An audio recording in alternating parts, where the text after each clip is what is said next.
ফেচবুকত যদি আপুনি দীৰ্ঘতম সময়লৈকে কাম কৰি যাম বুলি আপুনি ফেচবুক মঞ্চত আপুনি প্ৰফেশ্যনেল ডেছবৰ্ড অন কৰিছে, তেনেহ'লে আপুনি কিছুমান কথা মানি চলিব লাগিব।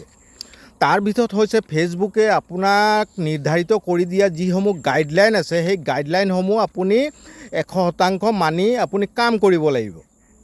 দ্বিতীয় হৈছে আপুনি ৰেগুলাৰিটি মেইনটেইন কৰি আপুনি টাইম টেবুল মেইনটেইন কৰিব, তেতিয়াহে আপোনাৰ পেজ বা প্ৰফাইলসমূহ চাব। আপোনাৰ যি কণ্টেণ্ট আপুনি আপলোড কৰিছে সেই কণ্টেণ্টসমূহত ভিউ বেছি অহা আপুনি লক্ষ্য কৰিব পাৰিব। আপুনি ধৰি লওক যিকোনো কামত অকল আপুনি ফেচবুক বুলি নহয়, যিকোনো কামত আপুনি যদি টাইম টেবুল এটা বনাই লয়, ধৰি লওক আপুনি অফিচিয়েল কাম হ'লেও আপোনাৰ এটা সময় থাকে, স্কুলৰ হ'লেও এটা সময় থাকে, ঠিক তেনেকৈ আপোনাৰ সকলো কামত এটা টাইম টেবুল মেইনটেইন কৰাটো এটা জৰুৰী কথা। আৰু তৃতীয়তে হৈছে আপুনি একেটা কেটেগৰীত আপুনি কাম কৰিবলৈ চেষ্টা কৰিব। একেটা কেটেগৰীত আপুনি যেতিয়া কাম কৰিবলৈ চেষ্টা কৰিব, তেতিয়া আপুনি সেইটো কেটেগৰীত আপুনি পাৰ্গত হৈ পৰিব। আপুনি আগতে যি আপুনি ভুল কৰি গৈ আছিলে, সেই ভুলসমূহ আপোনাৰ শুধৰাই ল'বলৈ সুবিধা পাব।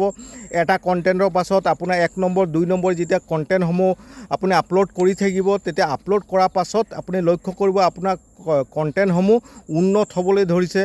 একেটা কামকে কৰি থাকিলে আপোনাৰ সেই কামটো ইজি বুলি আপোনাৰ ধাৰণা হ'ব। তৃতীয়তে হৈছে আপোনাৰ ধৰি লওক আপুনি যি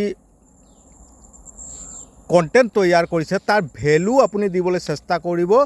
কণ্টেণ্টৰ মানদণ্ড উন্নত কৰিবলৈ চেষ্টা কৰিব। কোৱান্টিটি নহয়, আপোনাৰ কণ্টেণ্টহে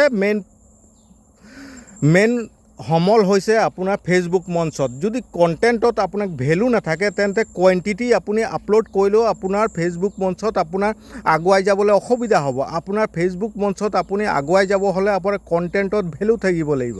আপুনি ভেলুৱেবল কণ্টেণ্ট বনাবলৈ চেষ্টা কৰিব, তেতিয়াহে আপুনি ফেচবুক মঞ্চত আপুনি আগুৱাই যাব পাৰিব। আৰু বহুতো কথা আছে যিবোৰ আপুনি যদি মানি চলে আৰু সেইমতে আপুনি কাম কৰি গৈ থাকে, তেনেহ'লে আপুনি ফেচবুক মঞ্চত দীৰ্ঘতম সময়লৈকে আপুনি কাম কৰি আৰ্নিং কৰিব পাৰিব।